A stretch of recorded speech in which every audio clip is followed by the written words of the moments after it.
Diane, what's the future hold? That's a good question, Brian. Apparently, the UN wants to tell us what's going to happen with generations who haven't been born yet. But what I'd like to talk a little bit now, again, is about children who are here now and what's happening with them. On Thursday evening, I attended a talk through Common Knowledge Edinburgh, which is a group that I'm involved in. And the speaker was Stuart Baird, who is a high school teacher from the Scottish Union of Education, which is a group I'm also involved in.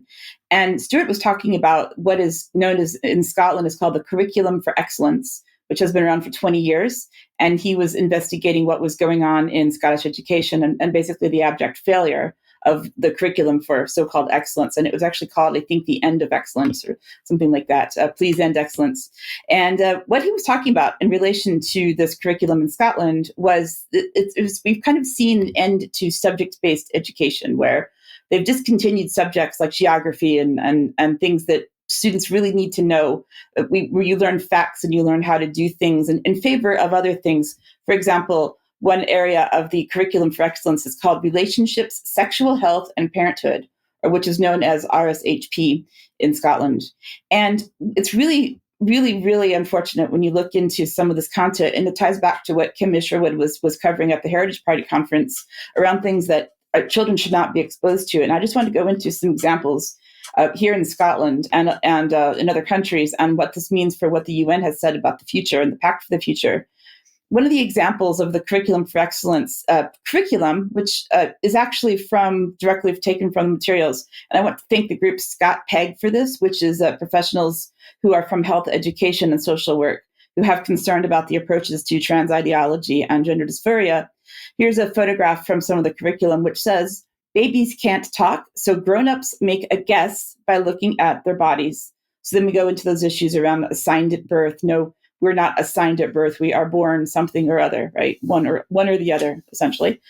Some of the other materials that teachers are instructed to cover is about transphobia. And it says to teachers to introduce the word transphobia. This is a word that explains when someone is hurt or put down because they are transgender. Key point to get over: acknowledge that for people who are transgender, things can be difficult when other people are cruel or rude to them. Remember, this is for children in Scotland. If we go back to the UN and their Pact for the Future and what they've been promoting, this has been on Twitter this week through the UNGeneva Twitter account, X account. Every child has the right to learn in a safe environment. It says children, civilians, and schools are # not a target. They must be protected at all times under international humanitarian law. But we see what's actually happening, right? If we look at some of the other materials that I've just seen from the past week, just like looking online and being on social media, over in the US, we have a period party for ages 8 to 13 in a library in Pennsylvania. September the 24th is for all of our cisgender friends. October the 1st is for our trans and non-binary friends.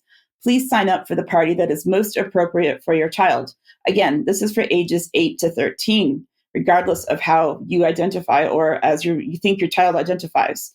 We also see in Ireland, we have Libraries Ireland, where there are subject headings, which is a library term if you're looking in library catalogs: sex instruction for children, juvenile literature, sex instruction for children, miscellanea, sex instruction for children study guides, sex instruction for children with mental disabilities, and so on and so forth. And what's interesting about this as well is if we go back to the Global Digital Compact that is in the Pact for the Future, where they said we commit by 2030 to prioritize the development and implementation of national online child safety policies and standards in compliance with international human rights law, including the Convention on the Rights of the Child. And of course, that means the child is an individual and can basically do or say or look at whatever they want to look at, online and otherwise. And they do specifically mention child sexual exploitation material, as well as solicitation or grooming for the purpose of committing a sexual offense against a child. Obviously, we're not supposed to do that. They tie this directly to Sustainable Development Goal 3, which ensures healthy lives and promotes well-being for all at all ages. My interpretation of this, the unsustainable goals, as I did for UK Column several weeks ago, it basically means you will be modified, which could mean transgenderism. It could mean a lot of other things, right? If we look at a book that has been it featured as well in this book from the Libraries Ireland catalog, which I found, is called the Everybody Book. This is for children ages 8 to 12. It is the LGBTQ plus inclusive guide for kids about sex, gender, bodies, and families, inclusive of all sexual orientations and gender identities. It will help answer children's questions and spark open discussion with parents, as well as carers and teachers. In the Scouts here in the UK, there is a game that is available called Pronoun Pairs. And what you're supposed to do with Pronoun Pairs, the game to play in the Scouts, is you have different sets of cards that you give to the children. And Sam the dog is a he, him. Leslie the ladybird is she, her. Billy the butterfly is non-binary. To play, the dealer will flip over an animal card and a topic card. Whoever says a sentence on the topic using the correct pronouns for the animal gets to keep the topic card. For example, if it was Billy ate a sandwich, the answer would be they, non-binary, ate a sandwich. This is for as young as Cub Scouts, which starts at 8 years of age. Over in the United States, we have the top #1 challenged book in 2023, according to statistics from the American Library Association, which is Genderqueer, which has been complained about by parents for having too much LGBTQIA plus content and claimed to be sexually explicit. The author uses E, M, air pronouns. I'm not sure what those mean, but the content includes bonding with friends over erotic gay fan fiction, facing the trauma and fundamental violation of pap smears. Started as a way to explain to Air family what it means to be non-binary and asexual. It is a useful and touching guide on gender identity. So there we have just a few ideas there of kind of what's going on. Just a quick note, if we haven't had enough attack on the children, we are now attacking space, according to the UN. So we covered in 2023, back on UK Column, King Charles unveiling the Astra Carta, which was obviously to welcome astronauts and business leaders and so on. This was a space sustainability event at Buckingham Palace. The Astra Carta is to create and accelerate sustainable practice across the global space industry. And the reason I brought this back is because in the Pact of the Future, it mentions space as action number 56, which is the very last action point in the Pact of the Future.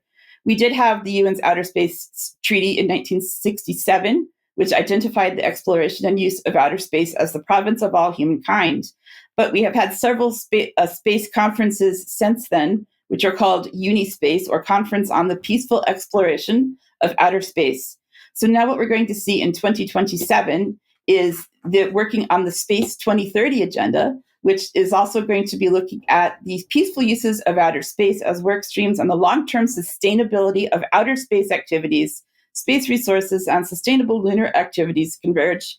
And we have 4 main areas here: the space economy, the space society, space accessibility, and space diplomacy. So if it wasn't enough to be attacking our children and generations that haven't been born yet, we are now going to make sure that outer space is sustainable, Brian. I don't know how you feel about that, but I'm a little bit concerned. I'm just about to slump onto the desk, actually, Diane, because some of this stuff now is just, it's in our faces. It's utter madness. These people have got to be stopped in the noise.